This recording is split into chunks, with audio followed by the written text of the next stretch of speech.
Okay, happy Saturday racing bayang karerista. Shoutout lang tayo saglit. Happy racing kay Butch Adagio ng Herbosa Pretil. At shoutout na rin kay Boss Ronald Susim. At shoutout din kay Laconsi Darwin Awisia.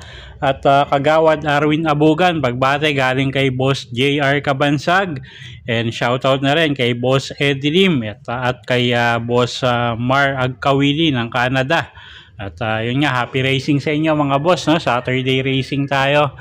At meron tayong 7 karera for Saturday races. At start time natin alas 4 ng hapon. So medyo may kanipisan yung lineup natin. Simulan na nga natin yung mga giya natin para sa araw ng Sabado, April 11. Okay, race 1 tayo. Start ng winner take all. Class 5, 17 to 41 bracket, 1,400 meters ang distansya natin dito. First choice rin natin dito, yung numero 4, no, na si Ladybug Red. Alison Pabilik yung re-renda dyan. Pwedeng iuna yan, pwedeng isabay lang. Oh. At tingin nga natin, isasabay yan dito. So, first choice natin yan. Medyo may kababaan na rin sa laban yan. Second choice, kalahok numero 7. French Leather, gagabayan naman yan ni Jonathan Hernandez at maganda post position, so may pwesto agad yan. Okay, sa race number 1, first choice nga natin, kalahok numero 4, Ladybug Red. At second choice, kalahok numero 7, French Leather. Okay, race number 2 tayo, start ng pick 6. Class 4, 42 to 56 bracket, distansya 1,400 meters. Okay, first choice natin dito, kalahok numero 3, Rapido. Sasakay niya ni JB Hernandez. Gamay naman ng hinete yan. At pwedeng isabay din agad sa harapan yan. So, first choice natin yan. Second choice, kalahok numero 7, War Emblem. Gagabayan naman yan ni John Paul A. Guse. At kuha tayong third choice, yung kalahok numero 5 na si Georgia. Sasakay naman niya ni John Alvin Guse. Okay, so dito sa race number 2, first choice nga natin, kalahok numero 3, Rapido. Second choice, kalahok numero 7, War Emblem. At third choice nga natin, yung kalahok numero 5 na si Georgia. Okay, race number 3 tayo. Race 3, start ng pick 5. Class 4, 42 to 56 bracket, distansya 1,400 meters.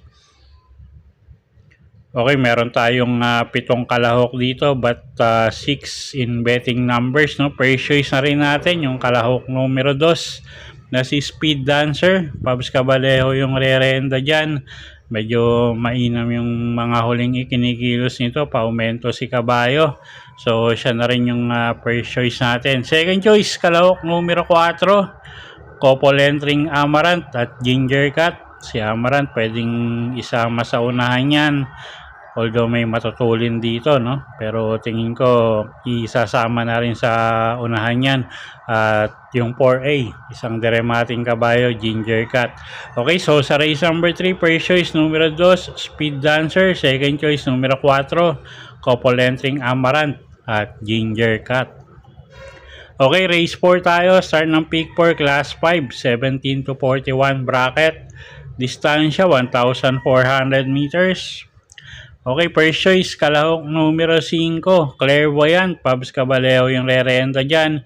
Isang diremating kabayo. At baka mapabor yung distansya sa kanya. 1,400 meters. So, siya yung first choice natin, no? Isang veteran campaigner yan. Numero 5, Clairvoyant. Second choice, kalahok numero 7, Cool Mom. Si Elad Vincula naman yung sasakay dyan. Maganda post position. Pwedeng isabay sa unahan yan. At inaasahan nga natin yung tres yung magdadala ng marcha dito, no? So, second choice natin yan, numero 7, Cool Mom. Okay, so sa race 4, first choice, numero 5, Clairvoyant. Second choice, numero 7, Cool Mom. Okay, race 5 tayo, class 5, 17 to 41 bracket. Distansya 1,400 meters. Okay, first choice natin dito, kalahok numero 3, Tenteng, Enteng, Jigger paano yung sasakay dyan. Maganda huling panalo nito, no? Although na disqualified siya nun, pero tingin ko kaya pang umulit ni Kabayo. So, first choice pa rin natin yan, numero 3, Tenteng Enteng. Medyo maganda kondisyon ni Kabayo ngayon. Second choice natin, yung kalahok numero 7, na si Shanghai Silk. Sasakay naman ni JMS Torque at kung sakasakaling magkaroon ng lutsahan sa unahan. Isa to sa pwedeng rumemate. Okay, so sa race 5, first choice numero 3, Tenteng Enteng. Second choice numero 7, Shanghai Silk. Okay, race 6 tayo. Class 4, 42 to 56 bracket, 1,400 meters ang distansya. Okay, first choice natin, tingin natin, medyo lamang to, numero 6, Frosty Raven. O'Neal Cortez, yung sasakay dyan, isang imported horse at tingin ko masyado nang magaang yung laban niya ngayon, no? So, first choice natin yan, kalahok numero 6, Frosty Raven. Second choice, kalahok numero 4, Batang Kanlaon. RD Raquel naman yung sasakay dyan. Medyo may kababaan din sa grupo yan dito. Pero, yun nga, second choice natin yan, no? Okay, so sa race number 6, first choice numero 6, Frosty Raven. Second choice, kalahok numero 4, Batang Kanlaon. Okay, race number 7 tayo. Last and final race for the day. Class 3, 57 to 70 bracket, 1,400 meters ang distansya natin dito. Okay, tingin natin. Medyo lamang, Couple Ring numero 3. Parehas imported horse. Charge La Castle at Counter Attack. At Pabs Caballero at Jan Alvin Guse yung re-renta dyan sa dalawang yan. So si Counter Attack, alam naman natin tumatakbo sa mga stakes races to. So siya yung nakikita natin medyo malaki yung panalo dito, no? Although mainam din yung Charge La Castle. So sila yung first choice nga natin dito. Tingin natin medyo lamang yan. Pwedeng pangsama, no, sa mga exotic nyo.